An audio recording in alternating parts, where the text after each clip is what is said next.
Halo Sobat Qurani Marum yang terkasih, kembali lagi bersama saya Pastor Yos Fernandes Mamatus dalam Renungan Harian Selasa 13 Oktober 2020. Apa kabar?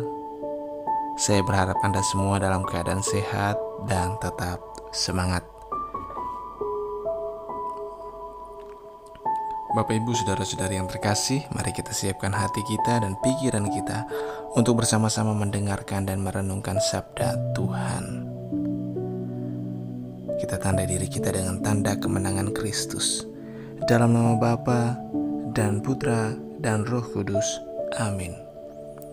Bacaan pertama hari ini diambil dari surat Rasul Paulus kepada jemaat di Galatia, bab 4 ayat 31b sampai bab 5 ayat 6. Saudara-saudara, kita bukanlah anak-anak dari wanita hamba, melainkan dari wanita yang merdeka. Sebab Kristus telah memerdekakan kita, supaya kita benar-benar merdeka.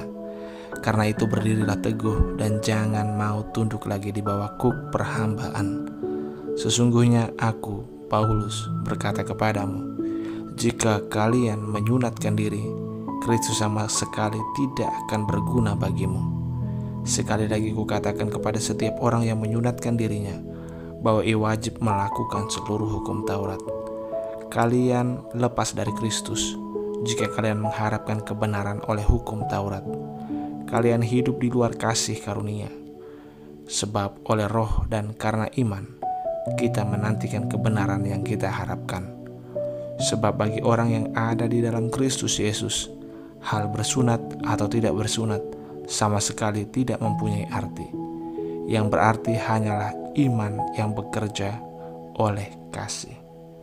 Demikianlah sabda Tuhan. Syukur kepada Allah. Dan Injil pada hari ini diambil dari Injil Lukas bab 11 ayat 37 sampai 41. Tuhan sertamu dan sertamu juga. Inilah Injil Tuhan kita Yesus Kristus menurut Lukas.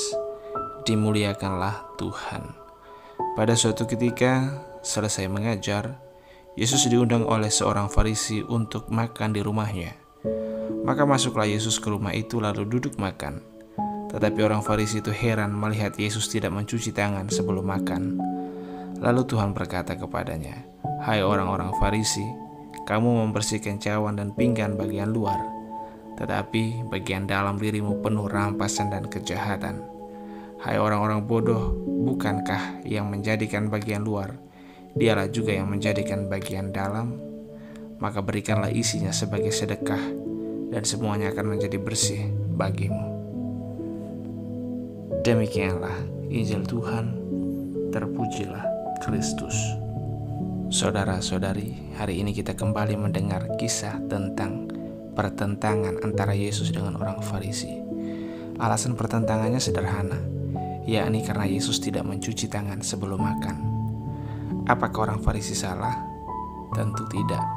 Mereka menjalankan apa yang diajarkan dan ditentukan oleh hukum Taurat dan adat istiadat nenek moyang mereka. Lalu apakah Yesus salah? Tentu juga tidak, karena Yesus tahu persis juga tentang hukum adat istiadat nenek moyang mereka. Yesus juga berasal dari latar belakang yang sama dengan orang-orang Farisi.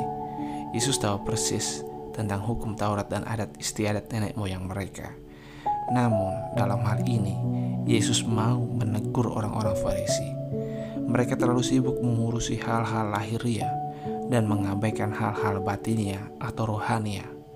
Mereka peduli terhadap kebersihan lahiriah, tetapi abai terhadap kebersihan batiniah. Oleh karena itu, Yesus menegur dan mengecam kaum Farisi.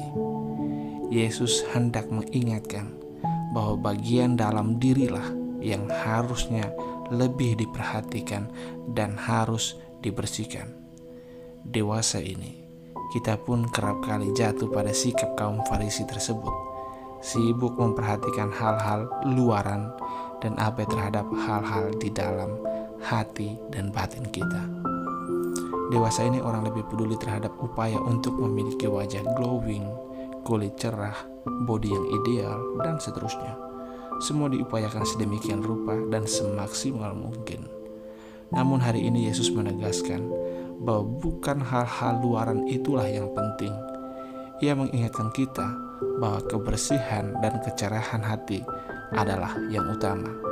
Kebersihan dan keelokan jasmani harus dibarengi dengan kebersihan dan keelokan hati. Berbagi kasih dan perhatian serta peduli terhadap sesama yang berkesusahan dan berkekurangan adalah cara kita merawat hati kita agar tetap bersih dan cerah. Jangan mengotori hati kita dengan perasaan-perasaan dan perbuatan-perbuatan negatif seperti iri hati, dengki, amarah, cemburu, korupsi, berbohong, memfitnah, dan lain-lain. Mari kita dandani dan rias hati kita menjadi tempat yang indah dan pantas bagi kediaman Tuhan, sehingga kelak ketika saatnya tiba bagi kita masing-masing, kita semua dapat menjadi orang yang baik dan pantas di hadapan Tuhan, menjadi pribadi yang layak untuk masuk ke dalam kehidupan abadi, kehidupan kekal, kerajaan surga. Salam, Tuhan Yesus memberkati. Dalam nama Bapa dan Putra dan Roh Kudus. Amin.